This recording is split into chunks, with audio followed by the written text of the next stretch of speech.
Hello, everyone, and welcome back to another episode of the Two Footer Tackle podcast. I'm your host, Iris Matakos, and we're here for the final proper World Cup coverage episode. It's been a hell of a ride. It's been 23 podcasts over 29 days. It's been pretty mental, but I'll do the reflective shit towards the end of the podcast. But we're here again. We're here for the final time in its regularly scheduled programming. There will, of course, be an episode on Wednesday doing the proper review of the tournament. So this podcast probably won't be as long as what you may expect, because this is just going to be the final. I'm just going to speak about the game. I'm not going to speak about player of the tournament, team of the tournament, my predictions, etc., etc. I'll just be speaking about the actual final this podcast, and then Wednesday. I reckon I'll go with Wednesday 2 p.m. The 21st of December, Australian time, Australian Eastern Daylight Time. That's when we'll go through the whole shebang of going through my predictions, team of the tournament, player of the tournament, all that good stuff, and then reviewing the tournament in its entirety. But let's speak on the game. I hope everyone's well. I hope everyone enjoyed the bonkers game that we just witnessed a matter of hours ago. The game finished at I got home at about 6 o'clock, 6:30. Didn't fall asleep till maybe 7. Have gotten up. It's 11:48 as I'm recording this, so this probably won't be out by 11 o'clock or by 2 o'clock. Be slightly late, but that's been the theme of this podcast. Slightly late in terms of releasing these episodes, but it is what it is. I guess it's. As long as it's out, that's all that matters, right? But I guess it's quite fitting how we're finishing the series, let's call it that, in the same way we started it. But yeah. I hope everyone's well. I hope everyone is well. I hope everyone enjoyed it. I hope all Australian football fans are doing all right after what happened. If I'll speak about my feelings towards all of this and what that means a little bit later. But I hope everyone is well, especially in that context. I hope you are. All right. What else do I want to say? Yes, of course. Do all the good stuff in terms of subscribing. Do all the good stuff. That I think that's just my phrase now whenever I describe it. Just subscribe. It would mean the world. Subscribe, sharing it around would mean the world as well. All the social links are in the YouTube description as well as in and if you want the hub for all Two Foot Tackle podcast content, there is a link tree bio in both the Twitter and Instagram. There's a Linktree link in both Twitter and Instagram bio. So if you want to click those, then they will take you to all the relevant links. And I might actually put it in the YouTube description as well. I probably should do that. If it's not there already, I don't think it is. So I'll put that in there hopefully if I remember. But I think that's it in terms of all formalities. Let's kick things off, and let's start and let's finish this podcast with the game of the century, the game of the history of the world. Genuinely feels like I've just watched the greatest football game to ever be played. That's what it genuinely feels like. It was, of course, Argentina-France World Cup final, and the energy and the vibes around this game were unmatched, absolutely unmatched. And I was watching it from a living room in Melbourne, Victoria, right? So I can't imagine watching it from Buenos Aires in Argentina, or from Paris, or even from Doha. Like I can't imagine the feeling around it. I feel like this is probably the most hyped, because this tournament was Messi's tournament, right? Regardless of what happened, the storyline out of this World Cup was going to be Messi. Regardless, Messi and Ronaldo, that is it. Ronaldo's tournament, of course, ended pretty prematurely against Morocco, and that, of course, sparked a whole lot of controversy. He sparked a lot of controversy just regardless, because he does do that. But this was going to be Messi's tournament, because like I said, I mentioned in the last podcast, you, like I mentioned in the last podcast, it was written for him. It was written for it. It wasn't written for him to win it. It was written for something to happen. That's what it was written for. Either Messi or Ronaldo, something to happen. They were never just gonna go out. Both of them were never just gonna go out on a whimper. Netherlands quarterfinals. Netherlands were never beating Argentina. Never. Australia were never beating Argentina. The only team I can really see beating Argentina was whoever they versed in the semis. Or if they got knocked out in the group stage. But this tournament was just built for a thing to happen. And nothing really happened this tournament. Like there's been no... Like, the goals haven't been that good. If I can't remember, I think Richarlison's goal probably the best one. But in terms of moments, there haven't really been like a true moment of the tournament, right? And to a certain extent, the final didn't produce a moment. It just produced 120 minutes of moments. Of the greatest footballing moments, you ought to say. And that's what we're waiting for. We're waiting for something to happen. We're waiting for football to really just stamp itself on the world, right? And this game was. I don't want to speak for many Argentinians out there, but this was probably the biggest 90 minutes. Well, 120. Well, even maybe 130. This was the biggest thing. If I'm going to speak from an external perspective without knowing a whole lot, but just looking at the scenes and speaking to people who. Or not speaking to people, but listening to people who have been in Argentina throughout some big games in history. This is probably their biggest moment in the country's history for a long time. And I'm not even talking sport.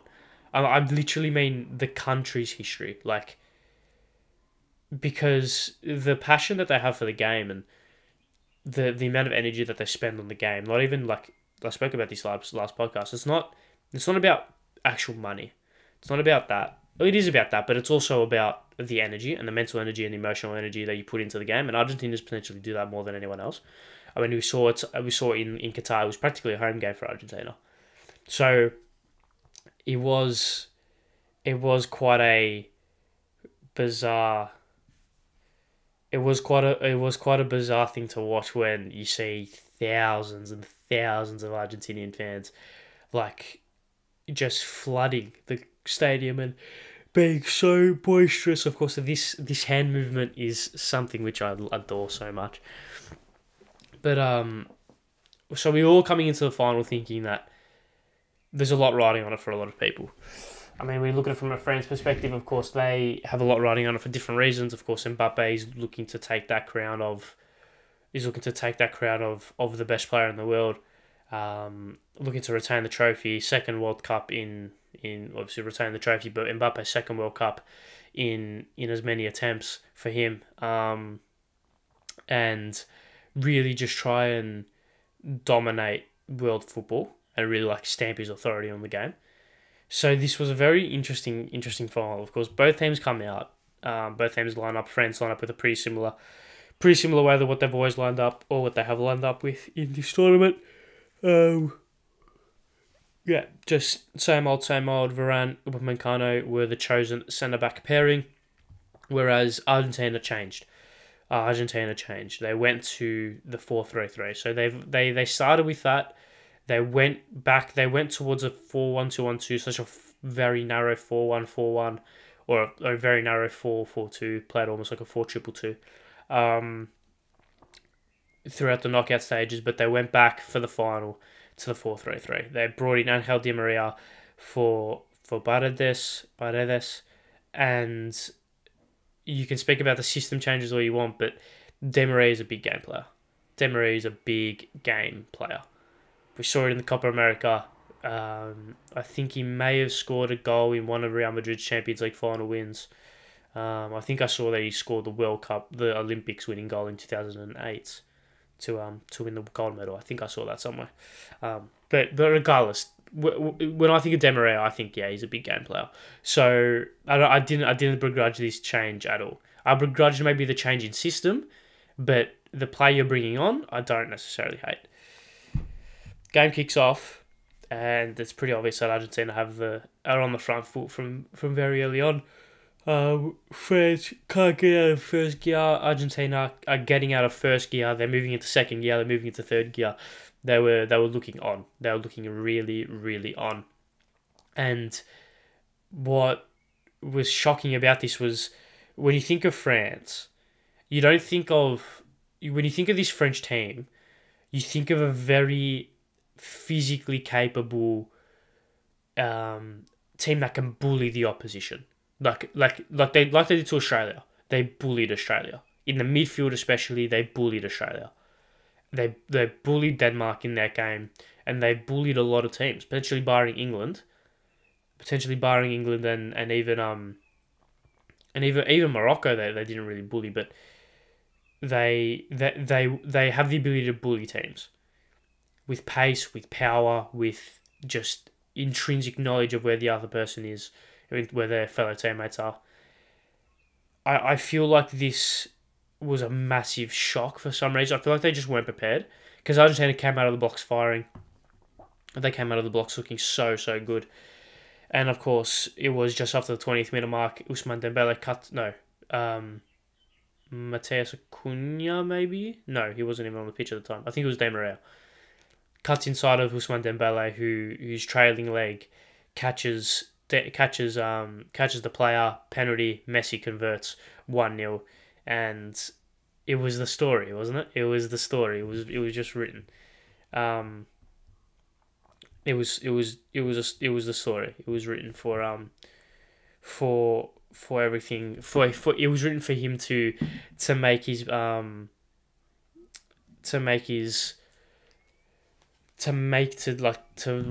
history, and he scored, took the penalty quite comfortably, and I was a bit wary of what could happen to Argentina after the penalty, but they didn't take the foot off the throttle at all. Angel Di Maria very, very swiftly after, 13 minutes after, in fact, scored the second, which was just an incredibly intrinsic play. The ball gets fed into Messi's feet, who flicks it behind for Julian Alvarez, who plays a first-time ball, I think, for Alexis McAllister, who had a fantastic game, who takes a stride, takes a touch, cuts it across for Di Maria, who, I don't know if it was on purpose or not, but does that little like Ozil kind of hit into the ground and dink over Lloris, which of course saw the ball fly into the back of the net. 2-0 Argentina, and I turned to the people I was watching this with, and I just said the word 7-1, because that's genuinely what it felt like. It genuinely felt like this game was going to be 5 or 6 before it got to 2-2. That's what it felt like.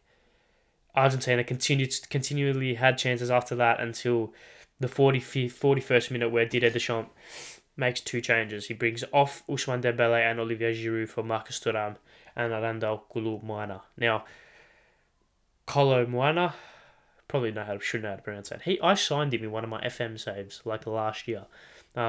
Last year and this year I signed him, so I was very excited to see whether or not he would live up to the hype of what he did in my FM saves. But that's just by the by. Yeah, so these changes. Where do we start? Where do we start with these changes? Now, if you've watched the podcast for a long time, not even for a long time, if you watch a podcast for 5 minutes, you know that I'm not a very big proponent of Didier Deschamps. I do think he's very overrated as a manager. And I do think he's one of the reasons why I don't rate this French team. I think player for player, this French side should absolutely whitewash every single international tournament they play. Like, it's not even funny. Like, it's genuinely a joke how good they should be. And these 2 subs kind of added fuel to that fire, and I'll tell you why. When you make 2 changes in the first half of a World Cup final, to me, doing straight swaps screamed panic. It screamed panic. Just pure, I don't know what to do. I just don't know what to do. That's what it felt like to me. Because when you make, so they bought Thuram and Koulibaly on, right? And in my mind, I thought they were going to go to a 3. I thought they were going to go to a 3. When I saw the first change, I was like, okay, he's making a change here in terms of structurally. I thought they moved Rabiot out to a right wing back role, move Koundé, essentially get that back 3 going, bring on a centre mid for probably Dembele, probably Camavinga alongside Tchouaméni, play Griezmann, Mbappe, Giroud. The team that is so well suited to hit teams on the counter attack. It's not even funny. But no, they just made straight swaps. Moved Mbappe centrally, they moved Thuram out to the left and Koulibaly on the right. I just didn't get it. I just don't get it. I think it's a joke, to be honest. I think it's an absolute joke. I do think the changes were an absolute joke, and I still do. Even if France had won, I would have thought the subs were a joke. I just don't see how you can justify that. I just don't see how you can. Surely you just make the changes at halftime. Like, was it really going to make a difference? Was it really going to make a difference if you just made them at halftime? Did you not trust your team to hold on 8 more minutes? I just think it was incredibly, I wouldn't say egotistical, but I don't agree with it. I didn't agree with it at the time, and I don't agree with it to this day. To this fucking hour. I still don't agree with it. Hours after the game. And even if France had won, I still wouldn't agree with it. Unless Thuram and Koulibaly both scored a brace and France won 4-2, then alright, but then maybe I'd have to say fair play Didier, but they didn't, so there you go. Trying to think, did anything else happen in that first half? Did anything? I'm gonna miss something, okay? I'm gonna miss, especially when I speak into the second half and speak about the second half and speak about this extra time period. I'm gonna miss something, alright? I'm gonna miss a talking point. I'm gonna miss something. Did anything else happen? No, nothing else happened. I don't think. So second half comes, and if we're gonna be frank, the first half of the second half was dull, incredibly dull, and that was exactly how Argentina wanted it. Neither side made any changes at half time, and it was just an incredibly dull match. Just from start to finish, from that first half, it just felt like, yeah, this is going to end 2-0. Argentina not really going to want to score another one, can't be bothered. France can't break it. Argentina down. This is going to end 2-0. Until for me, the change that change of the game, it was actually an Argentinian sub. Marcos Acuna on, Angel Di Maria off. Now, I thought this meant that they were going to go to a 5 at the back.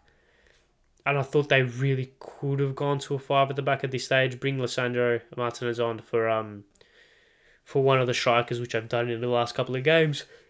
Move to that 5 at the back. And Bob's your uncle, you win the game.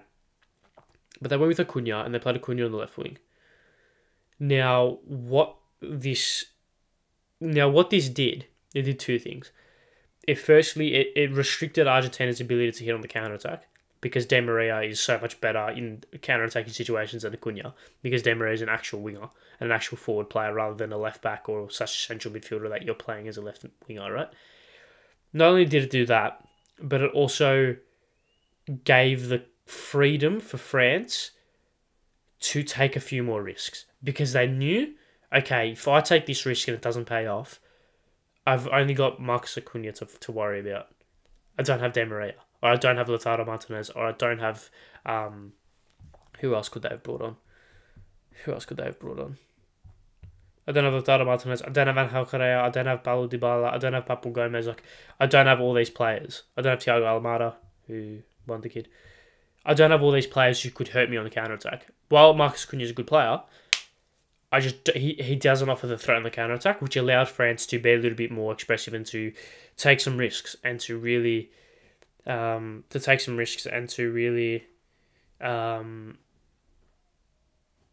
to try and get back into the game. The first goal comes from a ball over the top. Otamendi gets caught out by Koulibaly and he's brought down. Penalty. Mbappe goal. If I'm not mistaken, was this the one that... Yeah, this was the one that Martinez got a hand to down low. I think it was. Yeah, I think it was. Got the hand to it down low. And 2-1. All of a sudden, game flipped on its head. Game flipped on its head. And it came from nowhere. It came from nowhere because no one really thought that France were going to score because they didn't look likely at all. They did not look likely in the slightest. And then 30 seconds later, ball over the top from Marcus Thuram in the path of Kylian Mbappe, who hits it first time, half volley, kind of side karate kicks it, and it goes in, and it's 2-2. And if any side's going to win it from here, it's France. And it kind of just, I couldn't even scream, I couldn't shout, I couldn't do anything. Like, I wanted Messi to win. I wanted Argentina to win because I wanted Messi to win. And I do want to get Messi holding up that World Cup trophy somewhere in this background in the near future. But I just have to sit back and applaud it. Like, at that stage, I just have to sit back and think, if Mbappe scores a third and scores a 10-minute hat-trick to win his side the World Cup after being 2-0 down, I mean, fucking hell, man. Like, fair goes. And he was probably another referee away from that happening on the 87th minute when Marcus Thuram finds a yard of space, goes down, the ref blows the whistle and points the other way and says simulation. That, to me, the best piece of refereeing I've probably ever seen because it was a dive. It was a dive, and it's one of those situations where if you give that a penalty, there is not a chance in hell VAR overturns that. Not a chance in hell VAR overturns that. So you have to sit back and say that is an unbelievable display of refereeing. Unbelievable display of refereeing.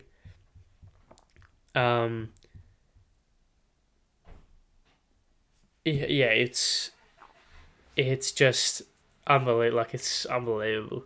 I mean, I think it was. Alright, what I've done now is I've gone on FOTMob and I'm just looking through their live game ticker so I don't miss anything.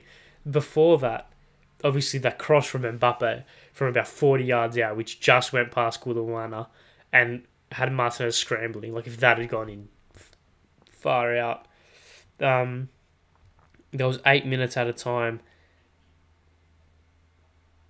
Obviously, you had the Mbappe chance on the 93rd minute where he cuts inside, gets away from Enzo Fernandez, has a shot. Otamendi, I think it was, sticks out a foot to send it over the bar. Probably Martinez would have had it covered regardless.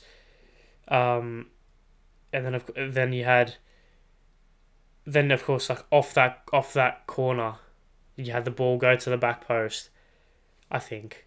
Or you had the ball played short at least. Koeman gets past the man, gets fouled outside the box. If that was inside the box, that was a penalty.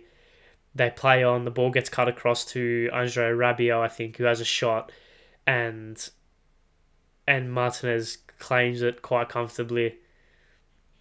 Well, not quite comfortably, but in a bit of a mad scramble. And then of course it was the moment, right? It was the moment. It was written in the stars for this shot to go in. The ball gets played out to the left. The ball finds Messi as he cuts in off the right hand side.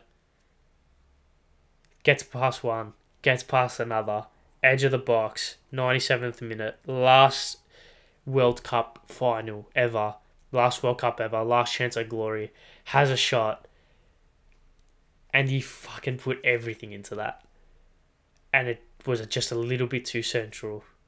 Lloris managed to tip it over the bar, and it was a corner. Now, if that had gone in, the greatest moments in football history, if that had gone in.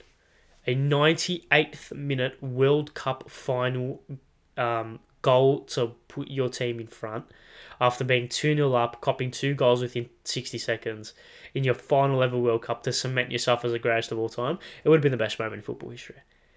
But alas, it was a fantastic stop by Hugo Lloris, tipped it over the bar.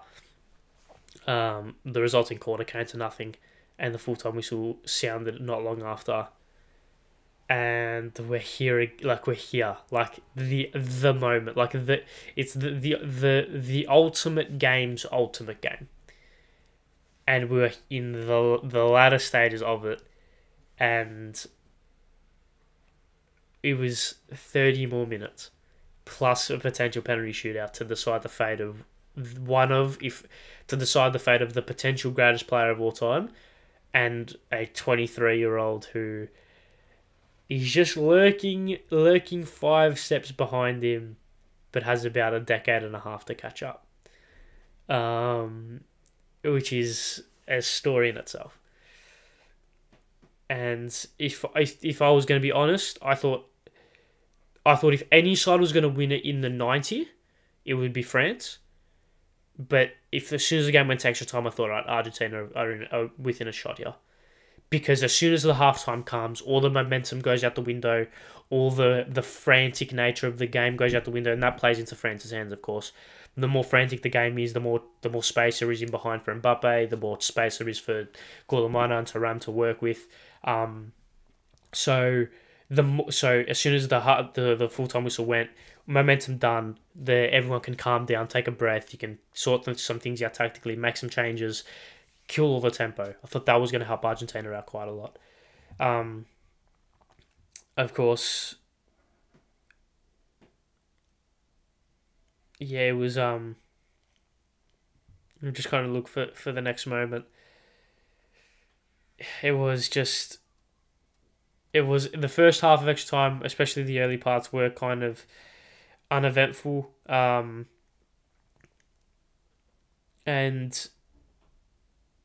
it was, yeah. So okay, so and then you have the moment, right? I'm just looking at FOTMob because I'm looking up FOTMob so I don't miss. I want to cover every possible story that has come out of this, if I can, every possible highlight, because especially next time it was plenty. On the 150th minute, I think this is the play they're referencing. The ball gets played out to the ball gets played to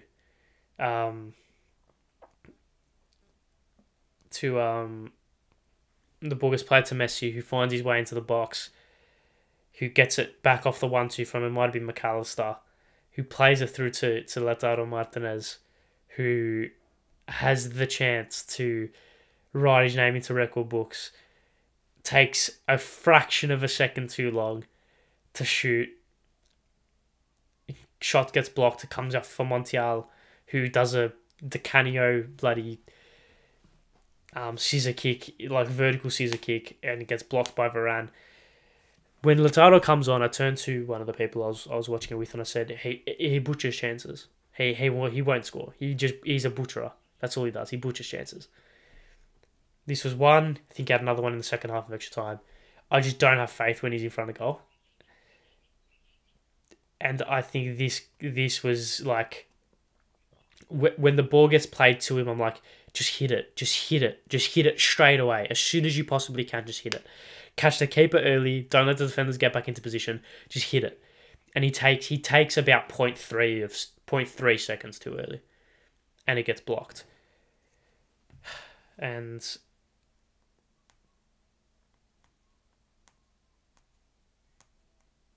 I mean, the first half of extra time comes and goes. Second half,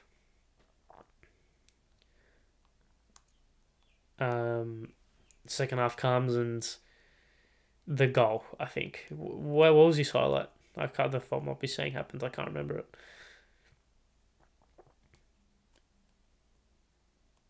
Oh yes, I know. Yeah, Messi. Yeah. Hits. Yeah, okay. That was a half chance, and then the goal. So counterattacks on. The ball is kind of scrambling about. It finds its way to Lautaro Martinez, who has a touch, has a shot, saved by Lloris. tapped towards goal by Messi. So like, how does the play come about? So if I can't remember it, this whole game's a blur. It literally feels like this game is a blur. It feels like I've just watched the highlights. That's how it feels like. But it feels like the highlights were 45 minutes long. It's so bizarre. The game, like, I can't remember how the chance came about, but the ball gets played through to Lautaro Martinez, who has a shot saved by Lloris. It falls back to Messi, who has an effort towards goal, crosses the line. It's cleared back off the line, but it goes in. And we look towards the referee. He's looking at his watch. He points to the centre. Goal's given. But for me anyway, in the background, I just see a linesman with his flag up. And I'm thinking, what is going on? Because the linesman was looking at the Lautaro Martinez pass. And he was onside by Varane's ass. That's what it was. So it was a moment of what is happening. Like, I don't know why. I feel like I'm not emotional, but I feel very, very giddy when I speak about this. It was a moment of the goal happens, and everyone knows it could be off. Everyone knows as soon as Lautaro collects the ball, this is tight. This is tight. So we've already got one eye on the linesman. He has a shot at saved, forced a Messi goal. I think we all knew it was over the line, so we're just waiting for confirmation. It was about that far over the line, so there wasn't any conjecture around that. But you look towards the linesman, like watching it on the coverage, on the SBS coverage anyway. You look towards the linesman. The flag goes up, and then it cuts away. It cuts away. As soon as you see the flag go up from the linesman, it cuts away. So I'm thinking, oh, it's offside. It's offside. I stop kind of getting excited.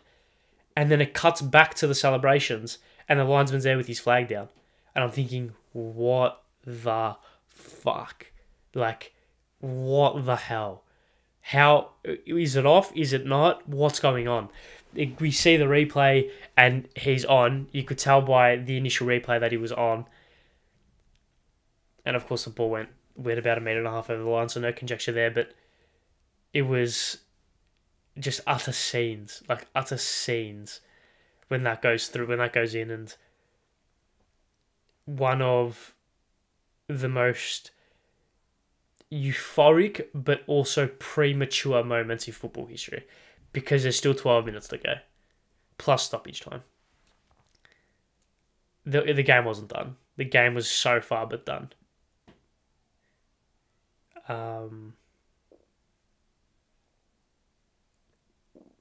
It was, of course, the VAR check as well.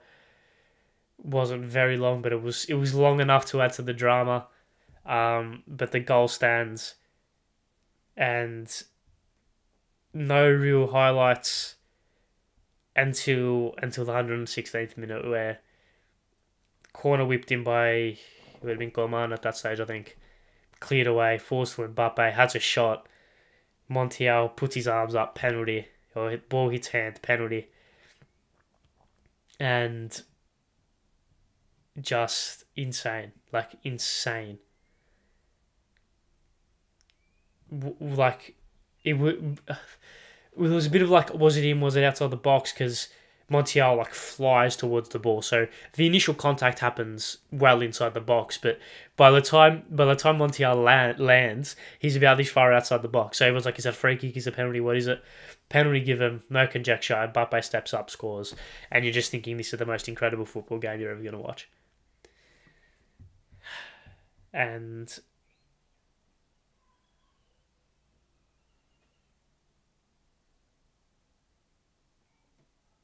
okay, so the that cross I spoke about 10 minutes ago actually happened here, which, I mean, and once again, this game's a blur, but that cross from about 50 yards out, couldn't find Koulibaly. I think that would have happened here. But Mbappe scores first World Cup hat-trick ever since Geoff Hurst in 1966. Rosalie McCoy says first World Cup hat-trick where all three balls went over the line. which is quite funny. I do like that slight jab. It's quick witted. It was good. When I read that. And until the chance, right? The chance of the chance of the chance which could have been. I mean, we spoke about the Messi chance. We had the Mbappe chance.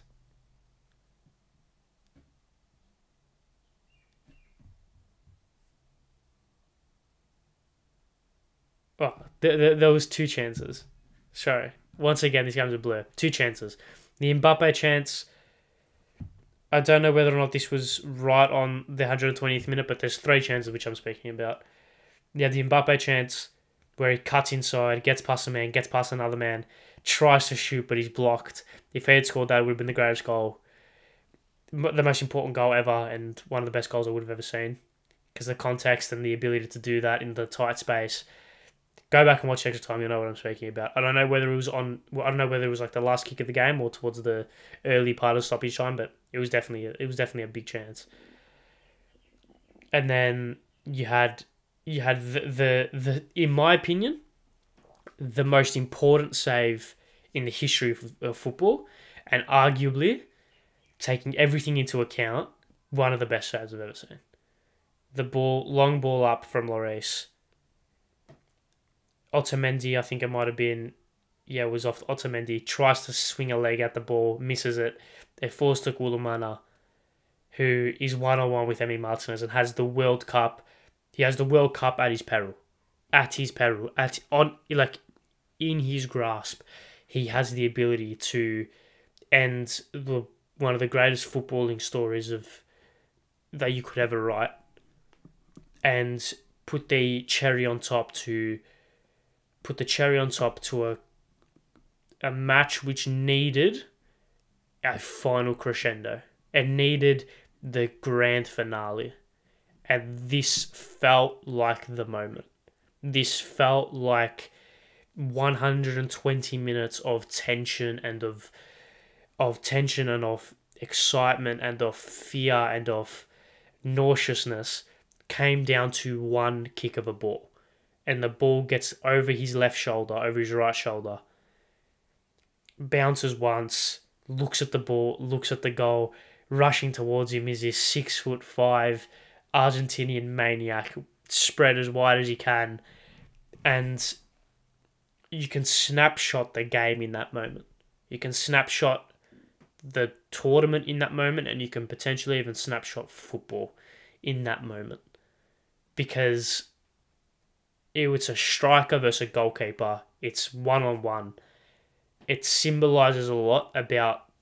I just found this moment very, very symbolic. I don't know why, but it like it felt symbolic of the whole game. You had France, who probably shouldn't have been in the position that they were in. Just like Goulamana probably shouldn't have been in that position if Otamendi keeps his feet. And then you have Emi Martinez, Argentina, rushing towards France, and just Hail Mary. Like, it was a Hail Mary. It was you can't do anything about it now, you just sit back and watch. And the shot comes in, Martinez gets a foot on it, rebounds away, Romero with the clearance. Argentina go up the other end, have a chance at their own, which Lautaro misses. But it felt like that was the moment that football needed to be the greatest moment in the history of football. In the history of football. Because the ramifications of that moment would have if that had gone in, Argentina would have gone into mourning. Genuine, sincere and deep mourning. I can only imagine the collective gasp surrounding Buenos Aires and surrounding Argentina when Otamendi goes to ground and it's 1-on-1. It felt like it felt like all the 64 games or 63 games before this, 63 games in 119 minutes had come down to one kick of a ball. And it wasn't a penalty, it wasn't a free kick, it was in open play, which makes things so much more dramatic. No, sorry, so much more movie-like, because it's going at such a high tempo, it's going at such a high pace. You don't have a moment to think, you don't have a moment to kind of collect yourself. And he makes the save. Argentina have the chance, but who really cares? And it goes to pens. And you're just thinking, what the fuck's going on? Like, you have Messi versus Mbappe. Mbappe with a hat-trick in a World Cup final. Like I said, the first one to do it since 1966. Messi, who has scored a brace, was minutes away from being the hero in the game. And now we're going down to what is a lottery. What is a lottery? Of course, France shoot first. It's a luxury of Argentina going their way. Mbappe scores just. Messi scores just. Kingsley Coman steps up, who has never taken a professional penalty in his life. I don't think, anyway. Misses. Dybala scores just. Tchouaméni, once again, never scored a professional penalty in his life, I don't think. Never taken a professional penalty in his life, I don't think. Tchouaméni steps up, misses. Paredes scores. Colomboana scores. And then Gonzalo Montiel has population of Argentina 45 million people. And it's not 45 million regular people either. It's 45 million people, but the energy and everything around that spot kick felt like that he had billions of people riding that kick. Billions of people. Because for the 45 million in Argentina, I wouldn't put it past to say 40 million people care about football in that country. To a certain extent anyway. Or to an extent where this result would make an impact on their day. But I quite tweeted some scenes that were shown in Buenos Aires. I think it was Buenos Aires anyway. These guys live and breathe the game. Like, I speak about the Argentinian culture a lot on this podcast. But I'm just so fascinated by it. I'm so fascinated by it, and I'm so enthralled by it. So, when Montiel steps up, sends Lloris the wrong way, who hasn't saved a professional penalty since 2020. It's nearly been 3 years. It's a moment of, well, it's happened. It's happened.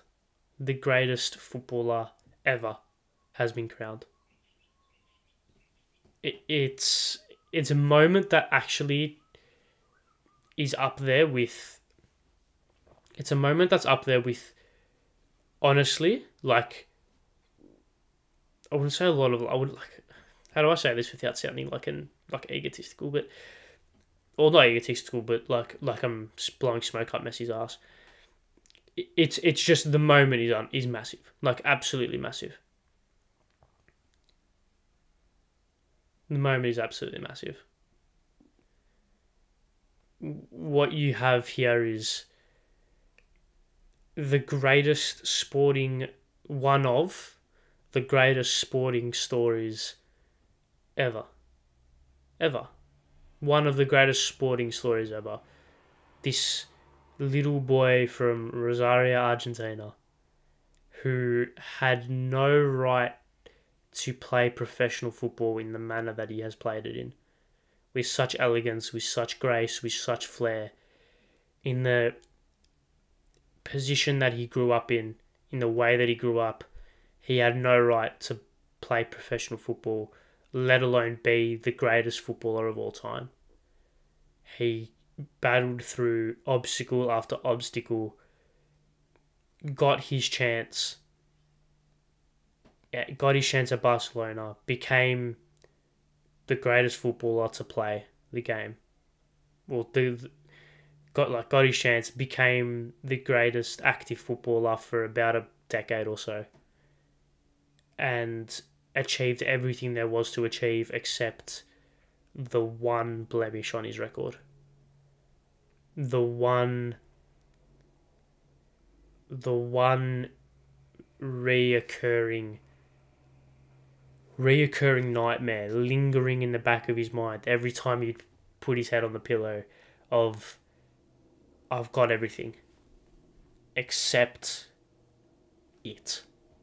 Like, he had everything except it. He doesn't have it. He didn't have it, I should say. And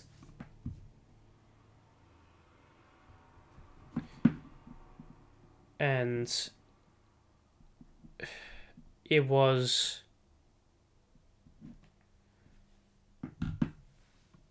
a moment of, I don't know where to go from here, but he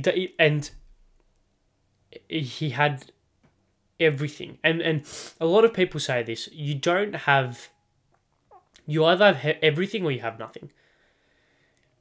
And despite all the accolades, despite the money, despite the fame, the status, the legacy that he's left behind, deep down, he didn't have it. When you're that successful without achieving the ultimate trophy, there is something within you that does feel empty. I would only assume.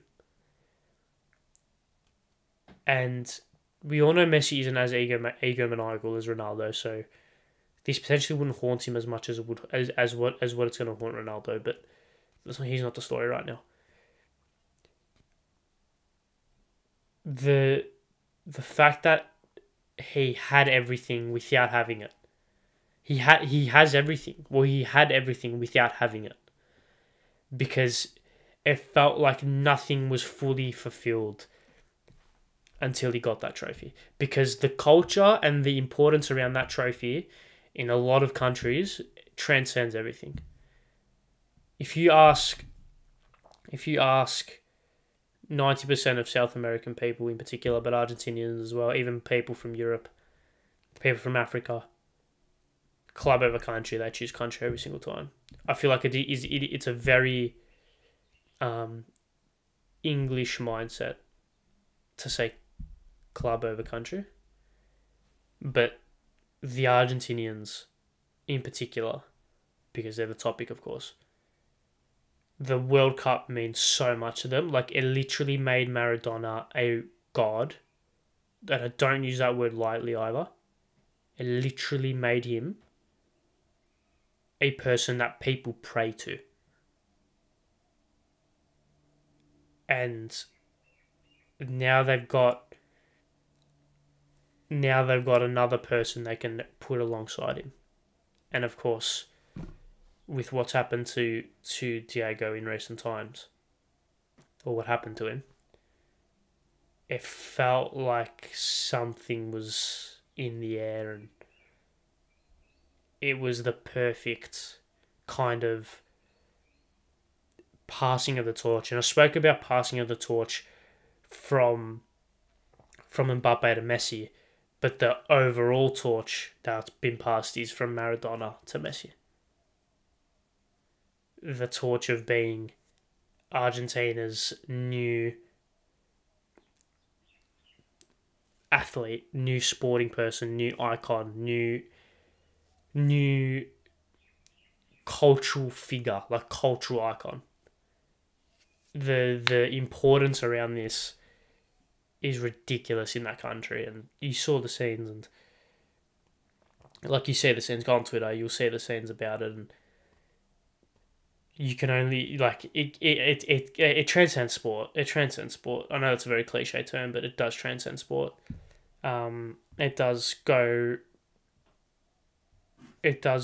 by everything that it does kind of, I don't know, it does, like,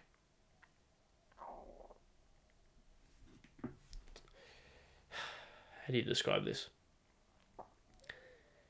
It does go past just it just being a sporting game, which makes it mean so much more, which makes every kick, every pass, every tackle mean so much more.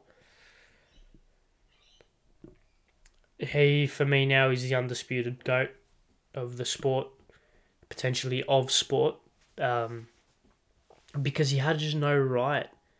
He's a, thank you for giving vertically challenged people, as some hope, Lionel. Appreciate it. But, he's almost the greatest athlete ever. The fact that he can do this when he really had no right to, the most technically gifted player ever, but in a game, especially when he was growing up, which was built around physicality and being disciplined and being like just being solid. Like, in the era that he grew up in, or the era when he finally made his breakthrough in football, what, 04, 06 era-ish. You had 04 winners of the Euros with Greece, whose whole game style was, fuck off technical ability, we're just going to run you into the ground. And then 06, you had Italy, who, do play with grace at times, but we're not going to let you score. We're just going to play disciplined football. And then even the finals, France, we all know how notoriously physically capable France are. France, of course, have technically gifted players. There's one literally over my left shoulder right now who played in that team and is one of the most technically gifted players ever. But you know what I mean.